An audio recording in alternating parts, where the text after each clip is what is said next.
নবনীরদ-নিন্দিত কান্তিধারম রসসাগর নাগর भूपवरं। हरे कृष्णा, दंडवत प्रणाम। हम लोग श्रीमद् भागवतम के तीसरे स्कंद में हैं। 32वां अध्याय चल रहा है।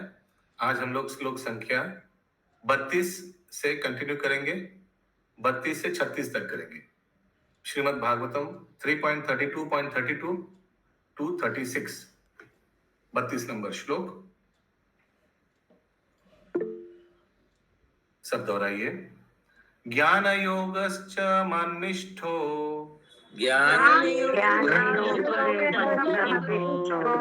निर्गुण्यो भक्ति लक्षणा निर्गुण भक्ति लक्षणा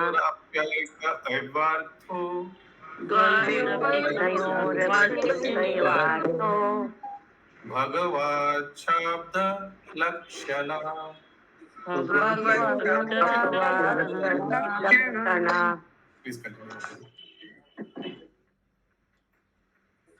अनुवाद। दार्शनिक शोध का लक्ष्य पूर्ण पुरुषोत्तम भगवान को जानना है। इस ज्ञान को प्राप्त करके जब मनुष्य भौतिक प्रकृति के गुणों से मुक्त हो जाता है तो उसे भक्ति की अवस्था प्राप्त होती है। मनुष्य को चाहे प्रत्यक्ष भौतिक योग से हो या दार्शनिक सोच से हो, एक ही गंतव्य की खोज करनी होती है और वह है पूर्ण पुरुषोत्तम भगवान। प्रत्यक्ष माने भक्ति योग जो वो प्रत्यक्ष है, डायरेक्ट है। और अगर उससे भी नहीं हुआ तो दार्शनिक यानी ज्ञान योग, हाँ, उससे भी आ सकता है। वो इनडायरेक्ट प्रोसेस है, स्टेप बाय स्टेप प्रोसेस है। और भक्ति योग क्या है? डायरेक्ट लिफ्ट में। सोचिए आपको अगर 10 मंजिल पे जाना है, एक तो आप सीढ़ी से जा सकते हैं, फिर 1 2 3 4 5 6 7 8 9 10 ऐसे करके जाना पड़ेगा। कर्म योग, ज्ञान योग, ध्यान योग, अष्टांग योग, फिर भक्ति योग, ऐसे करके। और अगर आप लिफ्ट ले लिया तो लिफ्ट एकदम डायरेक्ट 10 में रुकेगा। तो वो दार्शनिक खोज मतलब क्या होता है? जैसे प्रभुपाद जी ने क्या लिखा तात्पर्य में? फिलोसॉफिकल रिसर्च लिखा है। फिलोसॉफिकल रिसर्च, तो इससे क्या पता चलता है? कौन सा योग लग रहा है? फिलोसॉफिकल रिसर्च, कौन सा मैचिंग है? कर्म योग, ज्ञान योग प्रभु जी। हाँ।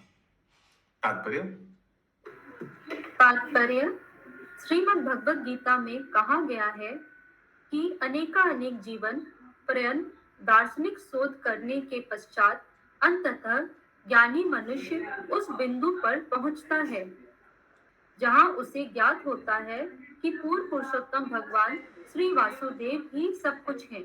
वासुदेव सर्वमिति सामहात्मा सुदुर्लभ बहुनाम जन्मनामन्ते। बहुत दार्शनिक कर्मयोग ये दो घूमते घूमते ज्ञानामाम प्रपद्यते। तो ज्ञान योग के द्वारा तो हम लोग केवल परमात्मा तक ही तो रह जाते हैं ना। ज्ञानी जो लोग होते हैं वे लोग परमात्मा तक ही तो रह जाते हैं। हाँ, फिर इसको और आगे बढ़ाएगा भगवान, और मौका देगा, आस्ते आस्ते भक्ति में आएगा। तो ज्ञानी लोग तो मतलब इस ब्रह्मांड से बाहर भी नहीं निकल पाते ना। एकदम ब्रह्मज्योति जाएगा, फिर वापस आएगा। ब्रह्मज्योति जाते हैं कि जन लोग मर लोग में रह जाते हैं? ज्ञानी लोग जाते हैं। तो ज्ञानी लोग तो ब्रह्मज्योति तक मैक्सिमम डेस्टिनेशन है। उसको बोलते भक्ति लैडर। भक्ति लैडर माने क्या? एक एक करके सीढ़ी से उठेगा। अभी इस जन्म में, या सोचिए 10-20 जन्म में ज्ञानी बन के ब्रह्मज्योति गया, घूमते आया, फिर भगवान देखेगा इसको मौका देना चाहिए। ये मेरा ब्रह्मज्योति। लेकिन वो लोग तो भगवान के साकार रूप का तो भीतर में दर्शन कर रहे हैं ना, बाहर में दर्शन नहीं कर रहे। लेकिन अपने हृदय में तो परमात्मा के रूप में उनका दर्शन कर रहे हैं। परमात्मा के रूप में दर्शन, फिर आप सेकंड लेवल का बात कर रहे हैं, ज्ञानी का परमात्मा रियलाइजेशन का बात कर रहे हैं। वो भी ब्रह्मज्योति तक पहुंच के वापस आता है। डेस्टिनेशन वही है। भगवान का धाम प्रवेश करने के लिए उनको सेवा भक्ति योग या भगवान रियलाइजेशन होना चाहिए, नहीं तो एंट्री नहीं मिलेगा। मैक्सिमम वही ब्रह्मज्योति उधर ही मंडरा के वापस आएगा, फिर से जन्म लेगा। हरे कृष्णा प्रभु जी, इसमें ये भी हो सकता है मनुष्य नाम सहस्त्रेषु किंचित अभी सिद्धि है। यहाँ वासुदेवम सर्वमिति देखिए लिखा है श्लोक में। ये तात्पर्य में देखिए क्या लिखा है। एक बार फिर से पढ़िए वो लाइन, अंजना माता जी।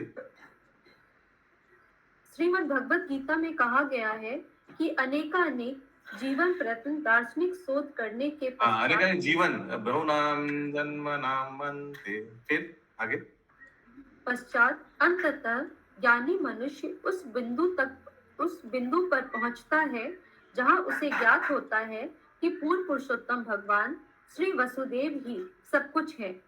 अतः वसुदेव नहीं है, ये वसुदेव नहीं है, ये वसुदेव का पुत्र वासुदेव। श्री वासुदेव ही सब कुछ है। अतः वह उनकी शरण में जाता है। दार्शनिक शोध करने वाले ऐसे गंभीर महापुरुष दुर्लभ होते हैं।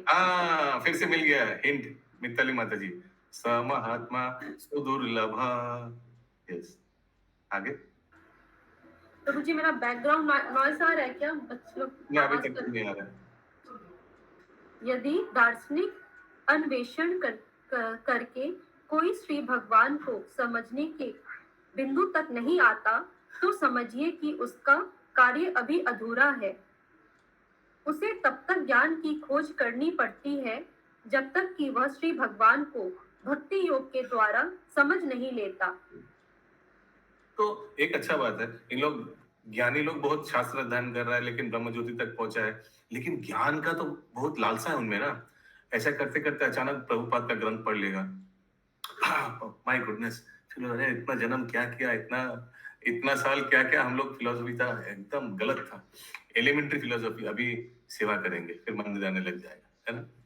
ज्ञानी है तो बहुत बुक्स घाटेगा ना, बहुत शास्त्र अध्ययन करेगा, चलो ये उपनिषद ये पढ़ लेते हैं, वो पढ़ लेते हैं, फिर अचानक प्रभुपाद का बुक्स में आ जाएगा। यार आगे श्री भगवान के प्रत्यक्ष आप लोग में से भी ऐसे होगा, कोई ज्ञानी नहीं लेकिन मैंने माय पॉइंट ऐसा हूँ, आप लोग दूसरा बुक्स पढ़ते थे, यहाँ वहाँ का बुक्स पढ़ते पढ़ते अचानक इस्कॉन का बुक हाथ में आ गया, फिर वो पढ़ने लग गए, फिर लगा एकदम सत्य है। परम पूज्य भक्ति चारू स्वामी महाराज का भी ऐसे ही हुआ था। गुरु महाराज का भगवान का खोज में यहाँ वहाँ का बहुत ग्रंथ बहुत अलग अलग पढ़ा, लेकिन बाद में एक दोस्त ने उनको भक्ति Rasamrita Sindhu nectar of devotion वो ग्रंथ उनको दिया, तो वो पढ़ के ही लग गया कि ये जो साधु है यही मेरा गुरु है जिन्होंने ये ग्रंथ को लिखा, श्रील प्रभुपाद के बारे में। तो फिर डायरेक्ट प्रभुपाद को खोजने निकल गया गुरुदेव। तो ये है, तो देखिए ग्रंथ व्यक्ति को भक्ति मार्ग में ले जाते हैं। इसीलिए देखिए इस ग्रंथ को वितरण करने के लिए बहुत लोग कितना परिश्रम करके सियालदह स्टेशन के बाहर ग्रंथ वितरण कर रहे हैं। उन लोग के लिए एक बार हरि बोल बोलना चाहिए सबको हृदय से। हरि बोल। आगे मत।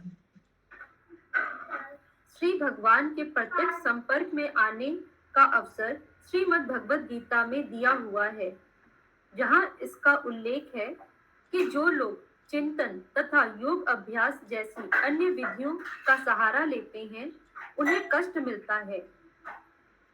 योगी या कुशल ज्ञानी कौन सा श्लोक है? कष्ट मिलता है। कष्ट सुनने से एक श्लोक याद आ जाना चाहिए। कौन सा? जो ब्रह्म ज्योति को उपासना करते कष्ट, क्लेशोधिक तरस्तेषाम, क्लेश कष्ट मिलता है, क्लेश अधिक तरस्तेषाम। कौन को किनको मिलता है क्लेश? अव्यक्त आसक्त चेतसा, जिनका चेतना मेरे अव्यक्त रूप में आसक्त है। अव्यक्त रूप यानी अनमैनिफेस्टेड फॉर्म। व्यक्त रूप क्या है? भगवान रूप। अव्यक्त रूप क्या है? ब्रह्म ज्योति। जो मेरी ब्रह्म ज्योति में आसक्त है उसका कैसा जीवन जाता है? क्लेश अधिक तरस्तेषाम, क्लेशी क्लेश। उधर यहाँ क्या लिखा है अंजना माता जी? जो लोग चिंतन तथा योग अभ्यास जैसी अन्य विधियों का सहारा लेते हैं उन्हें कष्ट मिलता है। योगी या कुशल ज्ञानी अनेक कठिनाइयों के बाद श्री भगवान तक पहुंच सकता है, किंतु उसका मार्ग अत्यधिक कष्टप्रद होता है, जबकि भक्तिमय सेवा का मार्ग सबके लिए सुगम है। मनुष्य को ज्ञान योग का फल केवल भक्ति योग करने से प्राप्त हो सकता है, और जब तक मनुष्य अपने चिंतन द्वारा, देखिए मनुष्य को, इसको समझ लेना, ये लाइन बहुत इंपॉर्टेंट है, लोगों को गलतफहमी हो सकता है। मनुष्य को ज्ञान योग का फल भक्ति योग करने से मिल जाता है। क्यों? ₹50 ₹500 में है या नहीं है, बताइए। हाँ, तो ब्रह्म ज्योति एक भक्त के लिए कोई बड़ी बात नहीं है। सोचिए कोई भक्ति मार्ग में शुद्ध भक्त बन गया, अभी वो भगवान के धाम जाएंगे, लेकिन बीच में बोल दिया अच्छा सर आप भगवान के धाम गोलोक ले जा रहे हो, हमको थोड़ा ब्रह्म ज्योति भी घुमा दीजिए ना, क्या उनको अलाउ करेगा? एकदम करेगा। हाँ कर लेगा, बोल ठीक है आप भक्त हैं, आपको घूमना कैसे, चलो घूम के आते हैं, लेकिन वो बोलेगा नहीं ऐसा। सोचिए आपको लिफ्ट अगर आपको 10th फ्लोर ले जा सकता है, क्या वही लिफ्ट आपको 5th फ्लोर पे घुमा सकता है? क्यों नहीं घुमा सकता? 100 से। लेकिन कोई 10th फ्लोर में जाने वाला कभी बोलेगा 5th फ्लोर में रोक दो थोड़ा? नहीं। ठीक है, क्योंकि वही बता रहे हैं कि ब्रह्म ज्योति का जो फल है, ज्ञान मार्ग में जो फल है, वो भक्त को भी आसानी से लाभ हो सकता है। आगे, मनुष्य को ज्ञान योग का फल केवल भक्ति योग करने से प्राप्त हो सकता है, और जब तक मनुष्य अपने चिंतन द्वारा श्री भगवान तक नहीं पहुंच जाता, तब तक उसकी सारी खोज केवल खिलवाड़ होती है। प्रबुद्ध ज्ञानी का अंतिम लक्ष्य निराकार ब्रह्म से तदात्मय है, किंतु वह ब्रह्म तो परम पुरुष का तेज है। भगवान श्री वो ब्रह्म ज्योति, यानी वो ब्रह्म ज्योति परम पुरुष का तेज है। ये ब्रह्म ज्योति जो है, ये भगवान का शरीर से जो ज्योति निकल रहा है वही है। अभी श्लोक भगवत गीता में भगवान श्री कृष्ण श्रीमद् भगवत गीता 14.27 में कहते हैं, ब्रह्माणो ही प्रतिष्ठाहम अमृत अस्या वै यस्य च। मैं निराकार ब्रह्म का आधार हूँ, जो अविनाशी तथा परमानंदमय है। श्री भगवान समस्त आनंद के सागर है, जिसमें ब्रह्मानंद सम्मिलित है, अतः जिसकी पूर्ण पुरुषोत्तम भगवान पर अविचलित श्रद्धा है, वह पहले ही निराकार ब्रह्म तथा परमात्मा का साक्षात्कार कर चुका है, ऐसा समझना चाहिए। हरे कृष्ण। क्योंकि ये सब इंक्लूडेड है भगवान रियलाइजेशन में, परमात्मा रियलाइजेशन और ब्रह्म ज्योति रियलाइजेशन। लोगों को ज्ञान होता है, जो भक्त है उनको ज्ञान है, शुद्ध भक्त है। किसी का कोई प्रश्न है तो अगला श्लोक 34 नंबर। यस, शशि जसवाल माता जी। प्रभु जी यहाँ लिखा भगवान समस्त आनंद के सागर है, जिसमें ब्रह्मानंद सम्मिलित है, इसका क्या मतलब है? माने ये ब्रह्मानंद क्या है? ब्रह्म ज्योति का आनंद, तो वो उसमें भी है, ठीक। लेकिन भक्त लोग ब्रह्मानंद का नहीं, सेवानंद का खोज में रहता है। तो सेवानंद में ब्रह्मानंद है? हाँ है, ठीक है। जैसे मैंने उदाहरण दिया, 500 रुपया में 50 रुपया है, हाँ है। लेकिन भक्त लोग 50 रुपए, आप लोग को 50 रुपया चाहिए या 500 रुपया चाहिए? 500 प्रभु जी। ये एक ही व्यक्ति ने बोला, बाकी लोगों को पैसा नहीं चाहिए। ब्रो मैं बहुत वो भक्ति चाहिए, भक्ति चाहिए। 5000 चाहिए, उसमें 500 भी रहेगा ना। देखिए तो ज्यादा हो गया। हरे कृष्णा। 5000 के पैसा चाहिए, पॉइंट्स चाहिए आपको? तो पॉइंट्स चाहिए। अच्छा, 5000 इसलिए लेना होगा क्योंकि सारा भगवत गीता लेके पॉइंट्स इकट्ठा करो। हरे कृष्ण। अगला श्लोक 33 नंबर। यथेन्द्रिय पृथक द्वारे, सब बोलिए। यथेन्द्रिय अर्थो बाहु गुणाश्रया,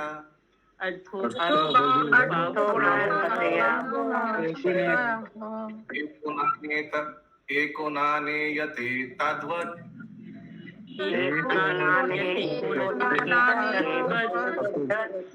भगवान शास्त्रवत्मभिः।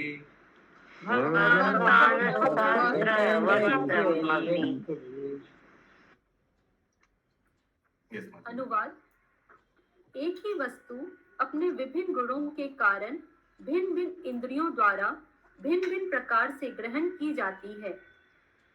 इसी प्रकार पूर्ण पुरुषोत्तम भगवान एक हैं, किंतु विभिन्न शास्त्रीय आदेशों के अनुसार वे भिन्न भिन्न प्रकार से प्रतीत होते हैं।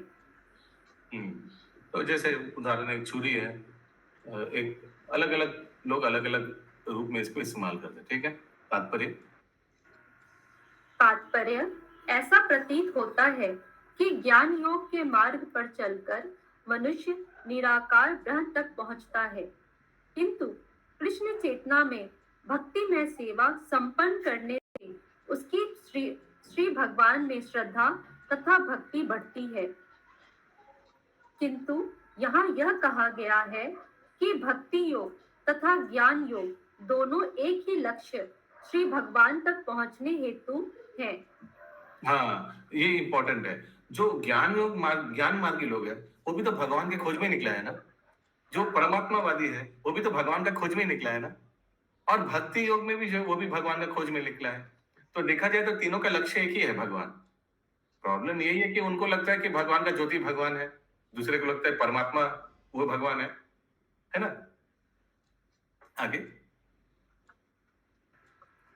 किंतु यहाँ यह कहा गया है कि भक्ति योग तथा ज्ञान योग दोनों एक ही लक्ष्य श्री भगवान तक पहुंचने हेतु हैं।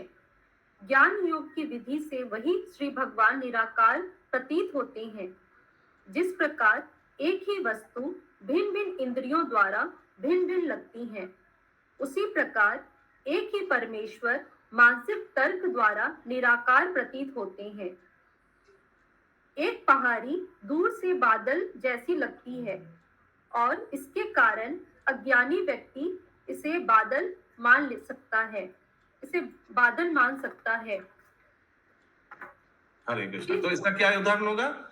यानी भगवान को दूर से निराकार मान रहे। बादल आकार है या निराकार है? आकार है। कम ऑन, आकार है प्रभु। कहाँ बादल आकार है? अब बादल को पंच मार सकते हैं आप? बादल को नहीं, वो घटता बढ़ता है। सॉरी, भगवान तो उस हिसाब से ये निराकार का उदाहरण दिया गया। तो दूर से पहाड़ भी बादल लगता है, दूर से भगवान भी ये ज्ञानी लोगों को निराकार लगता है। समझ में आ रहा है एनालॉजी? अभी मत बोलिए बादल में तो बारिश होता है, फिर ये निराकार ब्रह्म ज्योति में भी क्या बारिश होता है? ये एक उदाहरण दिया गया, तो उस एंगल से ये मैचिंग होगा। ठीक है, आगे। किंतु वास्तव में यह बादल नहीं है, यह एक बड़ी सी पहाड़ी है। मनुष्य को अधिकारी विशेषज्ञ से सीखना होता है कि बादल का दृश्य बादल न होकर पहाड़ी है। यदि कोई थोड़ा थोड़ा करके आगे बढ़े तो बादल के बदले उसे पहाड़ी तथा हरियाली दिखने लगती है। जब कोई सचमुच ही पहाड़ी पर पहुंच जाता है तो उसे विभिन्न प्रकार की वस्तुएं दिख सकती हैं। हाँ, तो हरियाली क्या होगा? हरियाली होगा परमात्मा रियलाइजेशन। ठीक है, थोड़ा आगे बढ़ा तो फिर ज्ञानी को लगेगा अरे नहीं है, ज्ञानी को लगेगा अरे नहीं, वही जो ज्योति है वो तो मेरे हृदय में भी है, भगवान परमात्मा रूप में, चतुर्भुज नारायण रूप में, मैं उनका आराधना करता हूँ। ठीक है, और आगे बढ़ेगा तो फिर झाड़ियों से फिर लगेगा अरे ये तो साक्षात एक पहाड़ है, पहाड़ में कितना गाछ पेड़ पौधा, कितना कुछ झरने वरने सब कुछ है। वो क्या हो गया? भगवान रियलाइजेशन। ठीक है, क्या आगे? दूसरा उदाहरण दूध का है। जब हम दूध को देखते हैं तो यह सफेद दिखता है। जब हम उसे चखते हैं तो यह स्वादिष्ट लगता है। छूने पर यह ठंडा लगता है, सूंघने पर सुगंधित लगता है और सुनकर हम समझ सकते हैं कि इसे दूध कहा जाता है। तो अलग अलग इंद्रियों से अलग अलग अनुभूति है ना। आगे। विभिन्न इंद्रियों द्वारा दूध का अनुभव करने पर हम कहते हैं कि यह एक सफेद स्वादिष्ट सुगंधित वस्तु है। वास्तव में यह दूध है। इसी प्रकार जो लोग चिंतन द्वारा श्री भगवान को खोजना चाहते हैं वे उनके शारीरिक तेज या निराकार ब्रह्म तक पहुंच सकते हैं। जो श्री भगवान को योगा अभ्यास द्वारा पाना चाहते हैं वे उन्हें अंतर्यामी परमात्मा के रूप में प्राप्त कर सकते हैं। किंतु जो लोग भक्ति योग द्वारा सीधे श्री भगवान के पास पहुंचना चाहते हैं वे साक्षात परम पुरुष का दर्शन कर सकते हैं।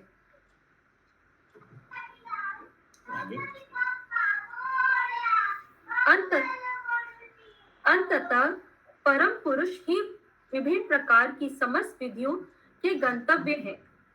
जो भाग्यशाली पुरुष शास्त्रों के नियमों का पालन करते हुए समस्त भौतिक कल्मशों से पूर्णतः शुद्ध हो जाते हैं वे परमेश्वर को सर्वस्व मानकर उनकी शरण में चला जाता है। जिस प्रकार दूध का वास्तविक स्वाद आंख, नथनों या कानों से लेकर जीभ से लिया जाता है उसी प्रकार मनुष्य परम सत्य की अनुभूति, पूर्णता तथा आनंद के आस्वाद के साथ केवल एक ही मार्ग भक्ति में सेवा द्वारा प्राप्त कर सकता है। श्रीमद् भगवद गीता में इसकी पुष्टि इस प्रकार हुई है, भक्त्या माम भिजानाति। यदि कोई परम सत्य को पूर्ण रूप से जानना चाहता है तो उसे भक्ति करनी चाहिए। निस्संदेह परम सत्य को कोई पूर्ण रूपे नहीं समझ सकता। लघु जीवों के लिए यह संभव नहीं है, किंतु भक्ति में सेवा उत्पन्न करके जीवात्मा ज्ञान के चरम बिंदु तक पहुंच सकता है, अन्य विधि से नहीं।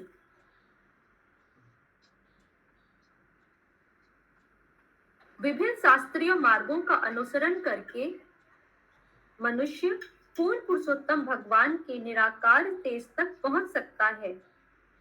निराकार ब्रह्म में लीन होने से या उसे समझने से मिलने वाला दिव्य आनंद व्यापक होता है, क्योंकि ब्रह्म अनंत है। तद ब्रह्म निष्कलम अनंतम, ब्रह्म आनंद अनंत है। किंतु इस अंत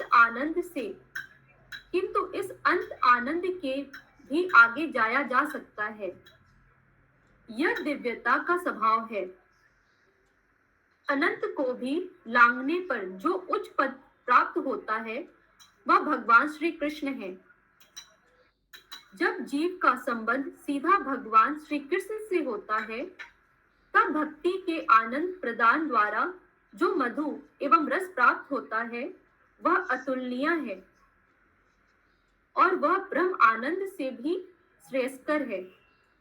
अतः बोधानंद सरस्वती कहते हैं कि केवल्य या ब्रह्मानंद निस्संदेह अत्यंत महान है और अनेक ज्ञानियों द्वारा प्रशंसित भी है, किंतु यह अनंत ब्रह्म उस भक्त के लिए नरक तुल्य है जिसने श्री भगवान के भक्ति में सेवा का आदान प्रदान से सुख प्राप्त करना सीख लिया है। हरे कृष्ण।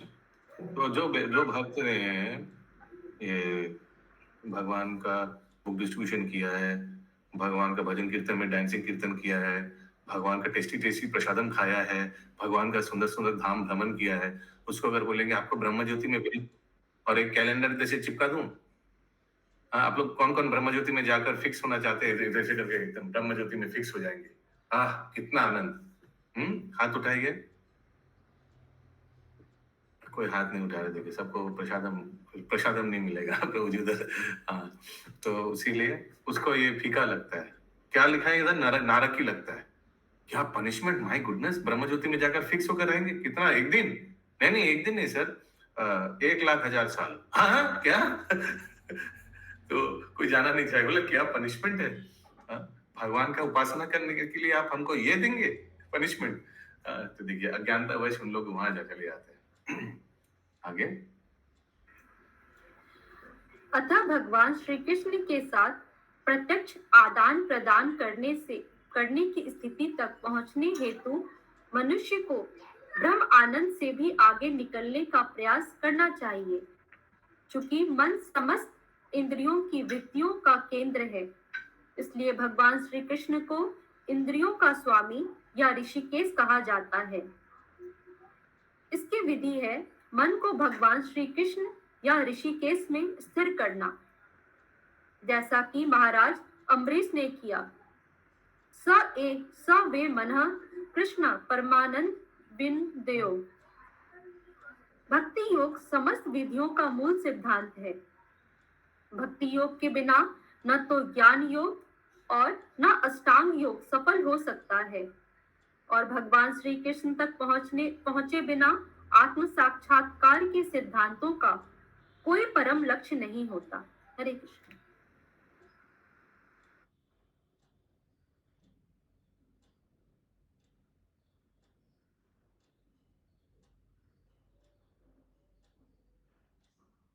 सब चैट बॉक्स को देखिए और ये श्लोक दोहराइए और हो सके तो इसका प्रिंट आउट लेके घर में चिपका रखिएगा और इसको कंठस्थ कीजिएगा।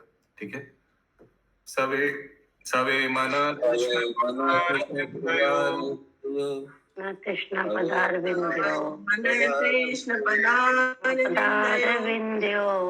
वाचं शिवैकुण्ठ गुणानुवर्णने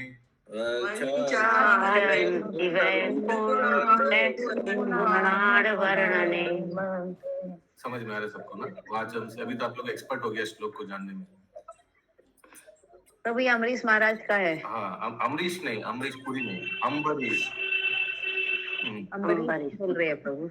हाँ, करो हरेर मंदिर मार्जनादिषु करो हरे मंदिर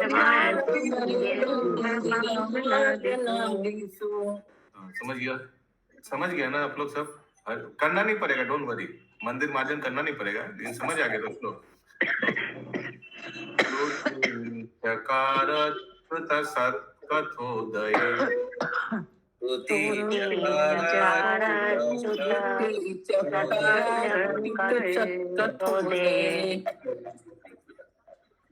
मुकुंदलिंग लय दर्शने दृशौ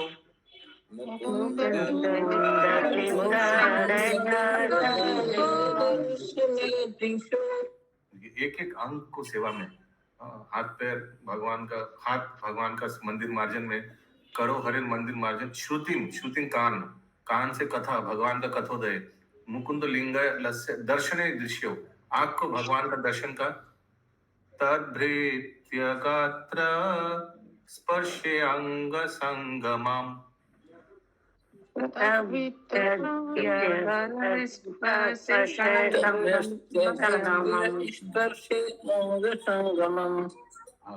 तद्भृत्य भगवान के जो भृत्य, भृत्य माने नौकर। आप में से कौन कौन भगवान का नौकर है? हाथ उठाइए। सब हाथ नहीं उठा रहे। नहीं प्रभु, मैं भगवान का भगवान हूँ। अच्छा, तो उन लोगों का शरीर को स्पर्श करने में, ठीक है। तद्भृत्य अंग, आगे क्या है? फिर वो भी हो गया, स्पर्श भी हो गया। पता नहीं, सब अंग को भगवान की सेवा में लगाते थे हम। आगे आगे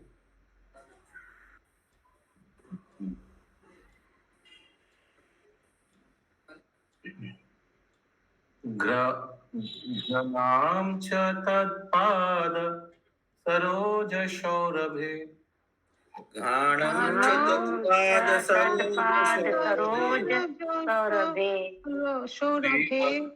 श्रीमत् तुलस्य रशनाम तदर्पिते,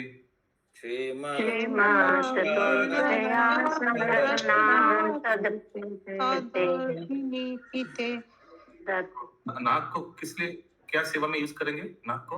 भगवान के चरणों में, भगवान के तुलसी दल को में सूंघने में, ठीक है, उसको लेकर। हाँ, कितना अच्छा लगता है ना, तुलसी मंजरी का सुगंध अच्छा लगता है किन किन को? अच्छा लगता है। कहा जाता है, मैंने आगे भी बताया ना आप लोगों को, ये दो सुगंध जिनको अच्छा लगता है वो सूंघ भी सकता है, जो वो महा व्यक्ति है। एक है तुलसी का सुगंध और दूसरा कमल का सुगंध। कोई साधारण व्यक्ति इसको सुगंध समझ नहीं पाएगा, सूंघ भी नहीं पाएगा, और सूंघने से भी कुछ बोले, कुछ तो है नहीं इसमें सर। अब वो कमल का तो सुगंध नहीं समझ में आता, लेकिन तुलसी का सुगंध समझ में आता है। तो वही हम लोग हमको भी नहीं आता। अगला, पादो हरे क्षेत्र पदानुसर्पणे,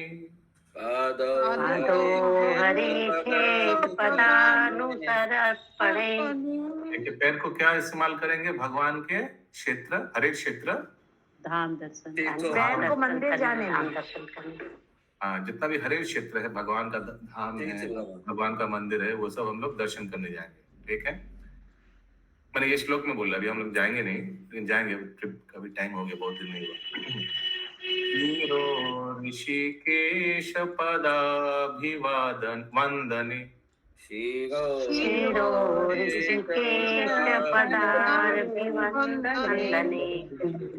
सर को किस लिए यूज करेंगे? सर को भगवान के चरणों में नमस्कार करने में, प्रणाम करने में, झुक कर, ठीक है।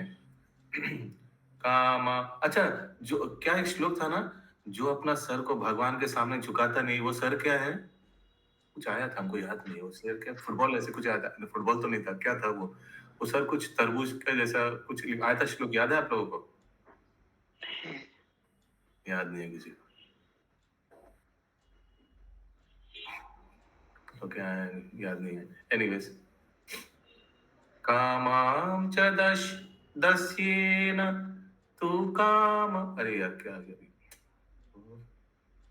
कामाम च दस्येन तू कामयया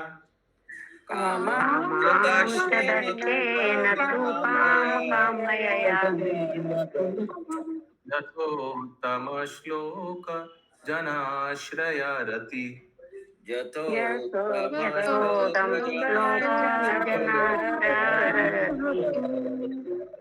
ओके, कामम च दस्येन तू कामयया। सो अपना जो काम है, एक मिनट में, ये काम वासना यानी भगवान, ये कहाँ लगाएंगे? भगवान का तीव्र आकर्षण में लगाएंगे। ओके, अपना काम मीन्स यहाँ एक्सट्रीम डिजायर, इसको भगवान का आकर्षण में लगाएंगे। कामम, फिर से एक बार पढ़ रहा हूं, कामम च दस्ये न तू कामयया, और किस में लगाएंगे? यथोत्तम श्लोक। उत्तम श्लोक कौन है? साक्षात भगवान। जनाश्रय रति, उसमें रति रहेगा। भगवान उत्तम श्लोक में रति रहेगा। रति मीन्स एक्सट्रीम डिजायर, ठीक है? एक्सट्रीम डिजायर भौतिक चीजों में नहीं, भगवान उत्तम श्लोक के में रहेगा। ये श्लोक अम्बरीश महाराज का लिए लागू है। ये श्लोक सबको कंठस्थ करना चाहिए, ठीक है? इसका प्रिंट आउट लीजिएगा, ग्रुप में भी भेजा हुआ है, और अपना टेबल के सामने चिपका रखिएगा, इसको कंठस्थ करिएगा, ठीक है? बीच बीच में हम लोग पूछेंगे। ये सब आभूषण है, ये सब असली आभूषण है। जो व्यक्ति को ये सब श्लोक याद है और ऐसे श्लोक उच्चारण करके भगवान, घर में जो भगवान है उनके सामने उच्चारण करता है, तो भगवान भी प्रसन्न होता है। ये असली आभूषण है। ओके, तो वो पहले करते थे, अब क्लास आपका होने के बाद छूट गया। आप हमको हमारा क्लास को दोष दे रहे हैं। अरे कृष्ण,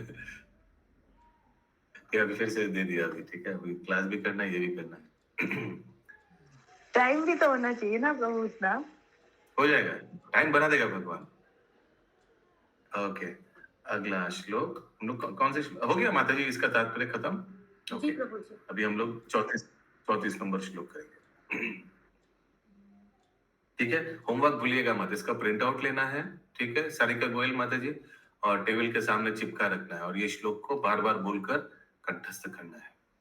तो मेरे पास एक चीज है, अम्बरीश महाराज का श्लोक है, और कल ही ये जो 16 अक्षर क्यों इम्पोर्टेंट है उसका है, और 4 भगवत गीता का चतुश्लोकी और चतुष भागवतम, उसमें सब चीज है। क्या है मैंने, ये क्या आपका बुक है? कोई श्लोक का बुक है क्या? बुक नहीं है प्रभु, एक बार वो एक तो फोल्डिंग वाला मेरे को मिला था। अच्छा, तो उसमें ये सब चीज दिया हुआ, तो हम वो ही डेली करते थे, अब छूट गया मेरा। अच्छा, हम लोग के पास भी है ना प्रभु जी, आप क्लास में दिए थे। ओ हाँ, ऐसे ऐसे करके वो फोल्ड हो जाता था। हाँ, पुथी जैसा। हाँ। अगला श्लोक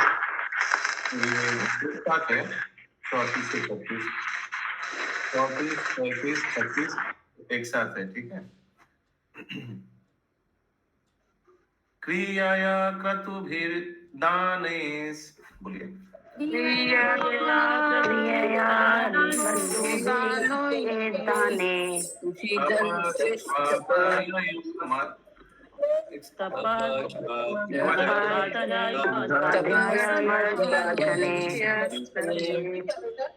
आत्मेन्द्रिया जयेना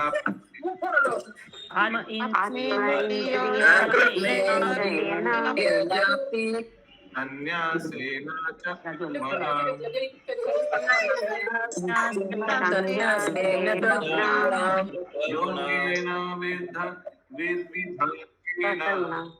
योगेन विविधेन भक्ति योगेन चैव हि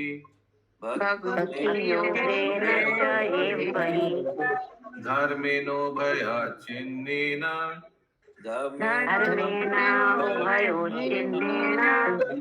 या प्रवृत्ति निवृत्तिमान्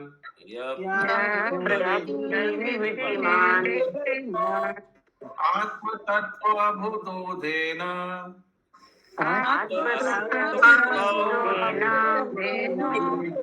वैराग्येनादृढेन च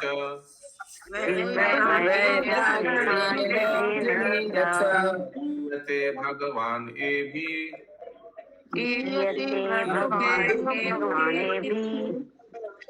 सगुणो निर्गुणा स्वदृक्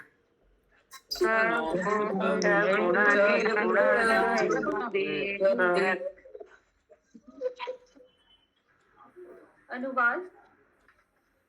साकाम कर्म तथा यज्ञ संपन्न साकाम कर्म तथा यज्ञ संपन्न करके, दान देकर, तपस्या करके, विविध शास्त्रों के अध्ययन से, ज्ञान योग से, मन के निग्रह से, इंद्रियों के दमन से, संन्यास ग्रहण करके तथा अपने आश्रम के कर्तव्यों का निर्वाह करके, योग की विभिन्न विधियों को संपन्न करके, भक्ति करके तथा आसक्ति और वृत्ति के लक्षणों से युक्त भक्ति योग को प्रकट करके, आत्म साक्षात्कार के विज्ञान को जान करके तथा प्रबल वैराग्य भाव जागृत करके, आत्म साक्षात्कार की विभिन्न विधियों को समझने में अत्यंत पटु व्यक्ति उस रूप में पूर्ण पुरुषोत्तम भगवान का साक्षात्कार करता है, जैसा कि वे भौतिक जगत में तथा अध्यात्म में निरूपित किए जाते हैं।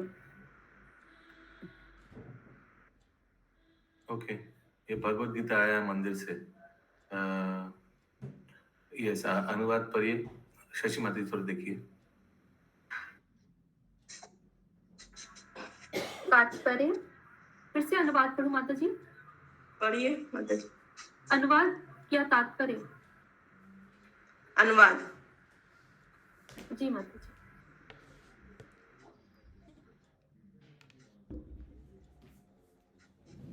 पर म्यूट में है माता जी आप।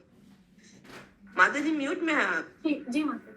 साकाम कर्म तथा यज्ञ संपन्न करके, दान देकर, तपस्या करके, विविध शास्त्रों के अध्ययन से, ज्ञान योग से, मन के निग्रह से, इंद्रियों के दमन से, संन्यास ग्रहण करके तथा अपने आश्रम के कर्तव्यों का निर्वाह करके, योग की विभिन्न विधियों को संपन्न करके, भक्ति करके तथा आसक्ति और विरक्ति के लक्षणों से युक्त भक्ति योग को प्रकट करके, आत्म साक्षात्कार के विज्ञान को जान करके तथा प्रबल वैराग्य भाव जागृत करके, आत्म साक्षात्कार की विभिन्न विधियों को समझने में अत्यंत पटु व्यक्ति उस रूप में पूर्ण पुरुषोत्तम भगवान का साक्षात्कार करता है, जैसा कि वे भौतिक जगत में तथा अध्यात्म में निरूपित किए जाते हैं। हरे कृष्णा। निरूपित किए जाते हैं। ओके, आगे पढ़िए। तात्पर्य, जैसा कि पिछले श्लोकों में बताया गया है, मनुष्य को शास्त्रों के नियमों का पालन करना होता है। विभिन्न वर्णों तथा आश्रमों में स्थित व्यक्तियों के लिए भिन्न भिन्न कार्य बताए गए हैं। यहाँ बताया गया है कि साकाम कर्म तथा यज्ञ करना और दान देना यह गृहस्थ आश्रम के कर्म हैं। आश्रम 4 हैं: ब्रह्मचर्य, गृहस्थ, वानप्रस्थ तथा सन्यास। गृहस्थों के लिए यज्ञ करने, दान देने तथा नियत कर्मों के अनुसार कर्म करने की विशेष रूप से संस्तुति की गई है। इसी प्रकार तपस्या, वेदाध्ययन तथा ज्ञान की खोज ये वानप्रस्थों के लिए है। ब्रह्मचारी या हरे कृष्णा। बहुत सिंपल चीज चल रहा है। अगर किसी को कोई चीज समझ में नहीं आए तो तुरंत हाथ उठा दीजिए। Please continue. ब्रह्मचारी या छात्र के लिए प्रामाणिक गुणों से वेदों का अध्ययन करना कारणीय बताया गया है। जो सन्यासी हैं उनके लिए आत्म इंद्रिय जय अर्थात मन का निरोध तथा इंद्रियों को वश में करना होता है। ये सभी कार्य भिन्न भिन्न व्यक्तियों के लिए हैं, जिससे वे आत्म साक्षात्कार के पद तक ऊपर उठें। जहां से वे कृष्ण चेतना अर्थात भक्ति को प्राप्त हो।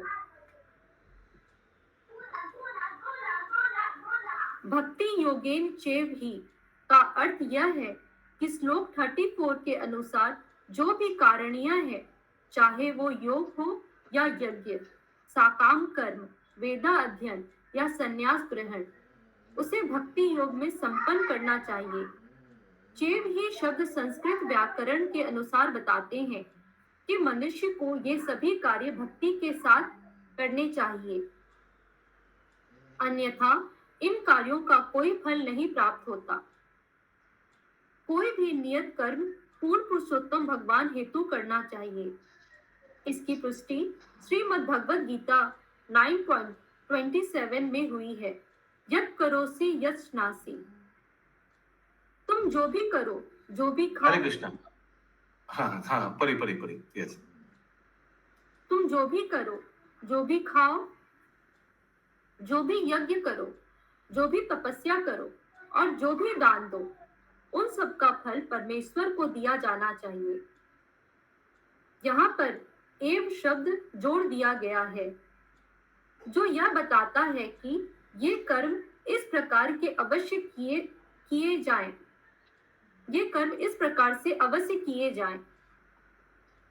जब तक समस्त कर्मों के साथ भक्ति नहीं की जाती, तब तक वांछित फल नहीं मिलता। हरे कृष्ण। किसी का अच्छा ठीक है, लास्ट वाला पढ़ लीजिए। किंतु जब प्रत्येक कार्य में भक्ति योग को प्रधानता मिलती है, तो अंतिम लक्ष्य अवश्य प्राप्त होता है। हरि बोल। बहुत अच्छा। यस, किसी का कोई प्रश्न है तो भगवान को जोड़ना है हर एक कार्य में। ऐसा नहीं कि कार्य स्टॉप करना है, दान स्टॉप करना है, यज्ञ तो स्टॉप करना है, नहीं, करते रहिए, लेकिन भगवान को बीच में रखिए। अगला पैरा। मनुष्य को पूर्ण पुरुषोत्तम भगवान श्री कृष्ण तक पहुंचना होता है, जैसा कि श्रीमद् भगवद गीता में कहा गया है। अनेकानेक जन्मों के पश्चात मनुष्य परम पुरुष भगवान श्री कृष्ण के पास पहुंचता है और यह जानकर उनकी शरण ग्रहण करता है कि वे ही सब कुछ हैं। श्रीमद् भगवद गीता में श्री भगवान यह भी कहते हैं, भोक्ताराम यज्ञ तपसा, समस्त यज्ञों अथवा कठोर तपस्या के भोक्ता श्री भगवान हैं।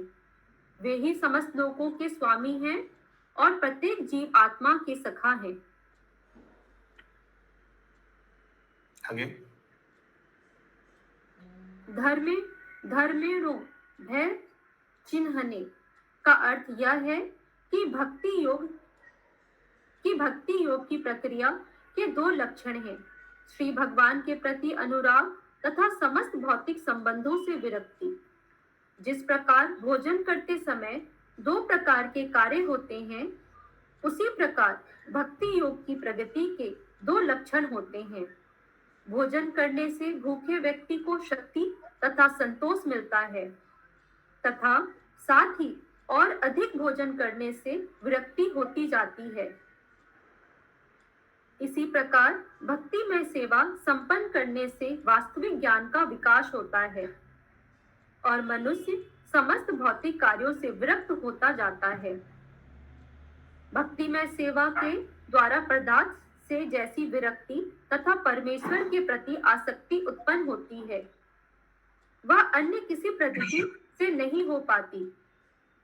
परमेश्वर के प्रति इस अनुराग को बढ़ाने की 9 विभिन्न विधियां हैं। ये हैं श्रवण, कीर्तन, स्मरण, पूजन, भगवत सेवा, साख्य भाव, प्रार्थना, सर्वस्व अर्पण करना तथा श्री भगवान के चरण कमलों की सेवा। वैराग्य उत्पन्न करने वाली विधियां श्लोक 36 में बताई गई हैं। आगे। मनुष्य अपने नियत कर्तव्यों को संपन्न करके तथा यज्ञ द्वारा स्वर्ग जैसे उच्च लोकों को प्राप्त कर सकता है। जब संन्यास ग्रहण करके मनुष्य ऐसी इच्छाओं से ऊपर उठ जाता है, तब वह परमेश्वर के ब्रह्म स्वरूप को समझ सकता है, और जब वह अपनी वास्तविक वैधानिक स्थिति देख पाता है तो वह अन्य सभी विधियों को देख लेता है और तब शुद्ध भक्ति की अवस्था में स्थित हो जाता है। उस समय वह पूर्ण पुरुषोत्तम भगवान को समझ सकता है। आगे। यस ऋषि माता जी। उनकी वैराग्य उत्पन्न करने की यही विधि है। पूरा बोलिए। वैराग्य उत्पन्न करने वाली विधियां श्लोक 36 में बताई गई, तो यही विधि है जो अभी पढ़े हैं। मनुष्य अपने नियत कार्यों को संपन्न करके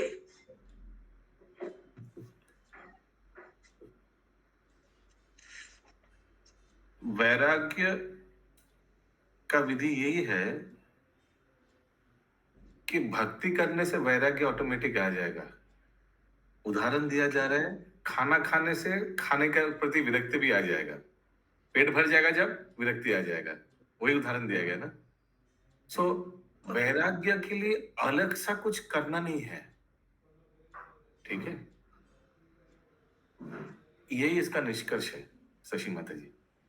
हम लोग किसी को तो क्लास में ये नहीं बोलते कि अंडा छोड़ दो, नॉनवेज छोड़ दो, सिगरेट मत पियो। ये सब आलोचना होता है क्लास में, सिगरेट मत पियो, कल से बहुत खराब है, दारू तंबाकू छोड़ दो। ये सब तो नहीं। हम लोग कृष्ण प्रसाद के लिए, प्रमोशन के लिए ज्यादा बोलते नहीं, भोग लगा के खाइए।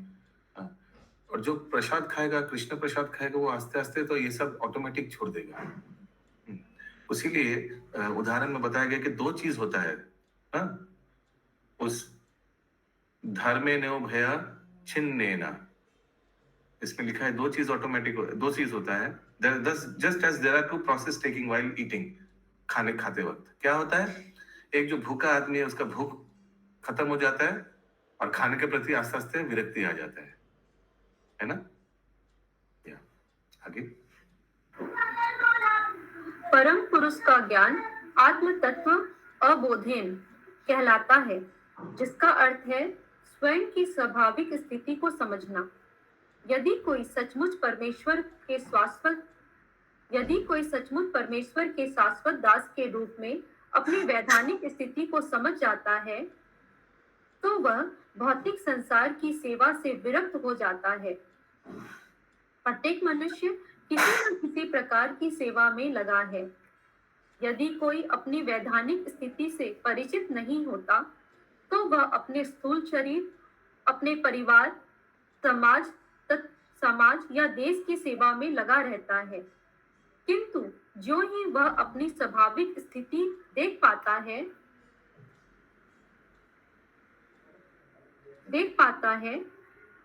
स्वदृक् का अर्थ है जो देखने में समर्थ है, वह ऐसी भौतिक सेवा से विरक्त होकर अपने आप को भक्ति योग में लगा लेता है। तो अभी हम लोग को अगर कोई समाज का कोई क्रिकेट मैच के लिए बुलाएगा, आइए थोड़ा हम लोग इधर फुटबॉल मैच ऑर्गेनाइज करेंगे, थोड़ा आइए, आप रहिए, थोड़ा उधर थोड़ा दान दीजिए, क्या हम लोग अपना लक्ष्मी वहां में डालेंगे? एकदम नहीं। नो थैंक यू, है ना। क्योंकि हम लोग को देख पा रहे हैं, हम लोग को भी दिखने लगेगा कि ये कार्य करके कोई फायदा नहीं है। आगे।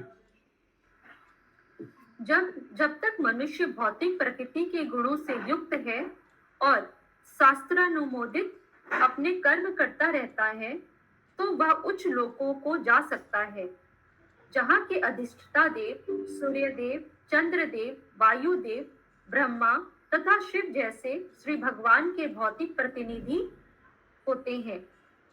समस्त देवतागण श्री भगवान के भौतिक प्रतिनिधि हैं। भौतिक कर्मों से मनुष्य केवल ऐसे देवताओं तक ही पहुंच पाता है, जैसा कि श्रीमद् भगवद गीता 9.25 में कहा गया है, यान्ति देवव्रता देवान। जो लोग देवताओं से आसक्त हैं और अपने नियत कर्म करते हैं, वे देवताओं के लोक तक पहुंच सकते हैं। इस प्रकार मनुष्य पृथ्वीलोक जा सकता है। इसी प्रकार जो व्यक्ति अपने जीवन की वास्तविक स्थिति ठीक से समझता है, वह भक्ति में सेवा को अपना लेता है और पूर्ण पुरुषोत्तम भगवान का साक्षात्कार करता है। हरे कृष्ण। भागवतम ग्रंथ की जय। जय जय। है